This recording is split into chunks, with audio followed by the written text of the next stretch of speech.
Melrose Foster is from humble beginnings in rural Jamaica, now heads the Human Resource Department at Michael University College. She's a stickler for a good education, and that's among the reasons she ended up teaching. We will tell you more about her and her contribution decades ago to Rosemount Primary and Infant School, which is celebrating its 50th anniversary.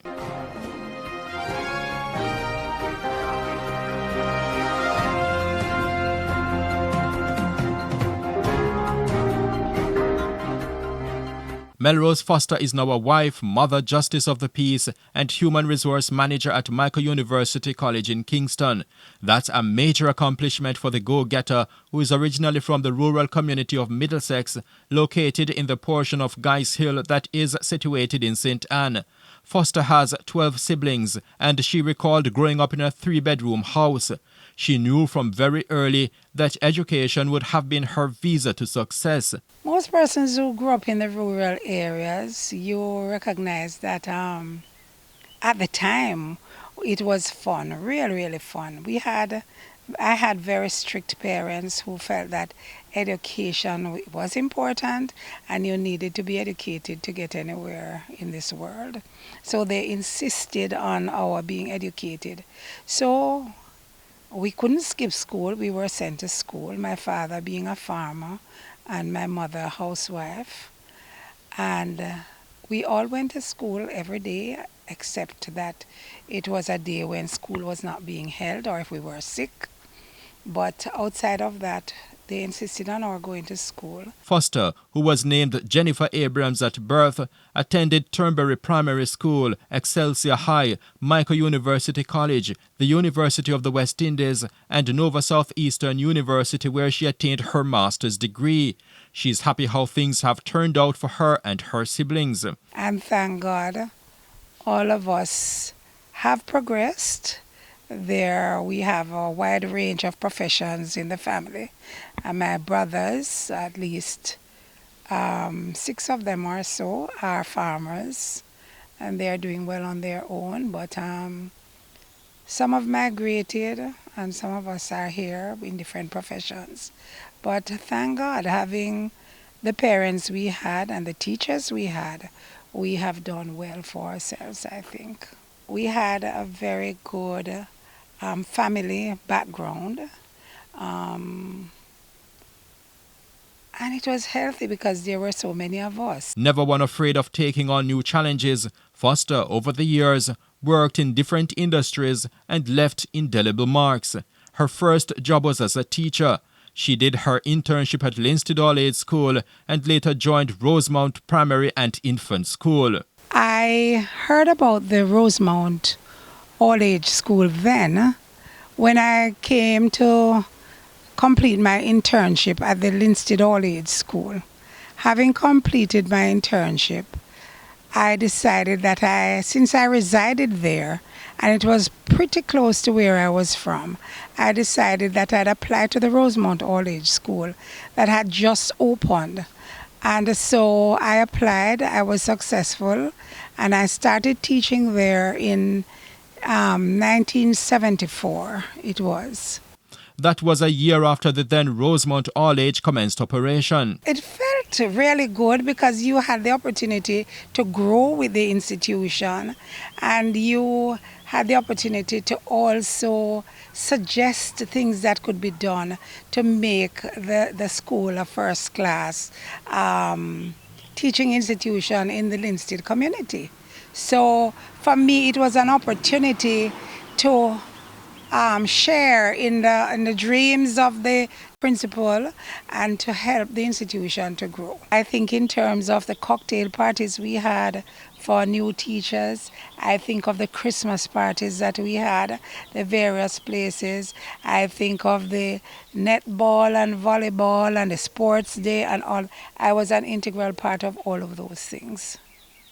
So really and truly, I enjoyed every moment I spent at Rosemount. Foster served under the leadership of 2 principals, Donald McNabb and Horace Buchanan, both of whom she said were accommodating. We had a very healthy environment when it came to teaching and interacting with our students and putting on various functions and activities. Mr. McNabb I really and truly have learned a lot from that man. Both the use of the language, the kinds of things he imparted in terms of etiquette and decorum and those kinds of things. I can tell you, he was a stickler for that, and I learned a lot from him. I also learned from Mr. Buchanan, yes, but the greatest memory I have is from Mr. McNabb. He was an extraordinary principal and a teacher. So I learned a lot from him. So I credit a lot of some of the things I learned and some of the little social graces. Not that I didn't get them at home, but he was really very good at the English language and at those kinds of things. And so I'm really grateful that I had the privilege of working with him while I was at Rosemount. Foster recalled setting high standards for her students, and with the support of parents and the school's administration, those standards were often met. I set a standard, and anybody who remembered that was one thing that Mr. McNabb has always commented on. All the classes that I teach, they were disciplined. I believe that at the beginning of the school year, I set the standards that I wanted my students to adhere to. And so I didn't have much of a problem. I dealt with late coming in a particular way. If you want me to tell you a story about my students and they always brought things for me at school. And this particular morning, a student was late for school because he went to get me some fruits. But then I was punishing the students for late coming. And notwithstanding that he brought me some lovely fruits, I had to punish him too, because he was late. If he knew he was going to get something, then you'd have to get up a little earlier and you'd have to make the effort. They understood because, not because you did something for me, I'm not going to excuse your lateness. And that is how it is. We're having staff meeting. My students know they have to queue up in a straight line through the gate. And so you could hear Mr. McNabb downstairs, and I'm not walking with them. And you could hear Mr. McNabb downstairs saying, I am certain that this is Miss Abraham's student. Because they know they can't joke with me. The good thing, though, I had the support of the parents. Because not only did we have a PTA, but I had my own PTA. I wanted to meet all the parents of the students that I taught. And so I had my own PTA meeting with my students' parents. And so I have very fond memories of, on a Friday, getting the students to come in and clean up my classroom. My desks were clean, my windows were clean.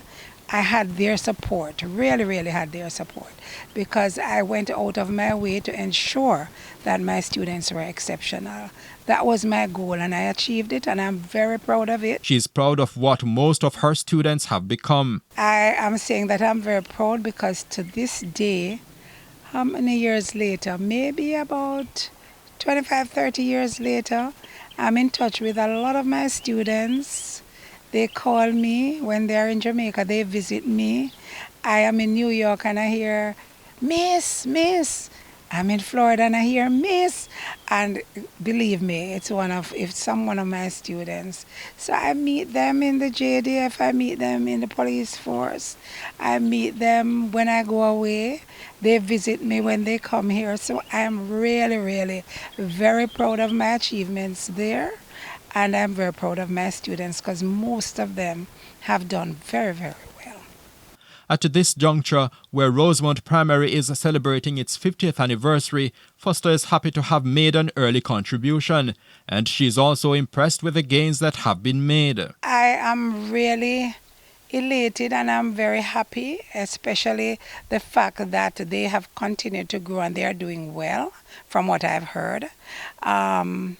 The most exciting thing for me, though, with the celebration of the 50th is that the past students have taken time out to recognize, their past institution and have thought it prudent to do something to celebrate 50 years. So I am really, really happy that we have reached that milestone and they have been successful at doing what they do. She was among several people awarded when the Rosemount Alumni Association hosted its fundraising award banquet in celebration of the school's 50th anniversary. The event was held at Dintil Technical High School Auditorium in Linstead on Saturday, May 6. After leaving Rosemount Primary, Foster started working as a teacher at St. Catherine High School. Going back into the Kingston area, I have worked with Cable and Wireless as the Systems and Policies Manager. Then I went to the National Water Commission as the Human Resource Consultant. And now I'm at full circle. I'm back at the Michael University College as a Human Resource Manager. The transition from the classroom to the corporate world was not a difficult one for Foster. The same principles that apply in teaching is the same kind of principles you take into a private sector or public sector workplace. You know that you have a job to do and you're going to do it to the best of your ability. And I'm the sort of person who likes to keep abreast of what is going on, especially in the area in which I operate. So for me, there is really no time when I'm not learning something different. And so it's the same thing in the classroom. Your students become redundant, dormant when you sit there with them and you do the same thing over and over again. You have to find new ways, innovative ways to keep them focused and to make them want to come to school. And it's the same principle you have to bring over.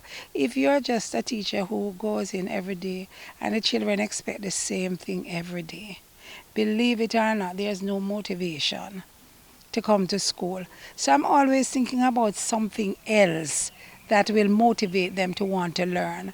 And in addition to that, as a teacher, you also have to find different ways of teaching what you're teaching, because children learn differently. And if you do the same thing and think everybody's going to learn the same way, you're not going to get very good results.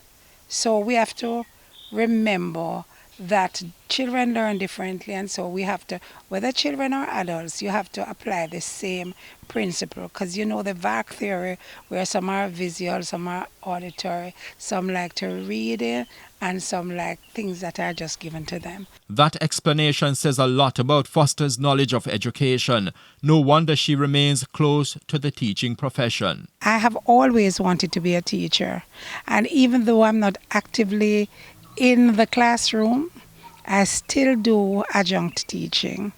I have done some courses for them at the Michael.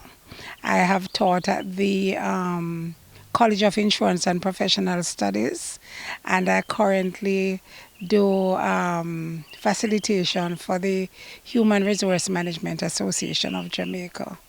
So I still do some level of teaching.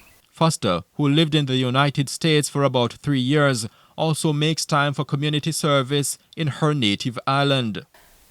Yes, I am a Justice of the Peace, and so I do a lot of, signing recommendations, seminars, those kinds of things. I also have been secretary and vice president for the Michael All Students Association. I'm still an active executive member. The Citizens Association, I do help in that area. They have functions and I help along that line. The truth is, my whole aim is to ensure that I give back, and that is what I like to do. I like to give back. I like to ensure that persons as comfortable as they can be. I do that. And even at my own school, Turnberry All Age, I give a scholarship to a student every year. And From time to time, I go back if they're having functions. I attend because I like to encourage the young ones. I'd like to be remembered as somebody who is, I am really a loving person. I am giving. I am cooperative to a certain extent, and I like to see people grow and excel. Foster, who has a son, is married to Clarence Foster. On behalf of senior videographer Dean Alcott, I am Horace Mills reporting for the Jamaica Beacon. This production was sponsored by the Rosemount Primary and Infant School Alumni Association, which is celebrating the school's 50th anniversary.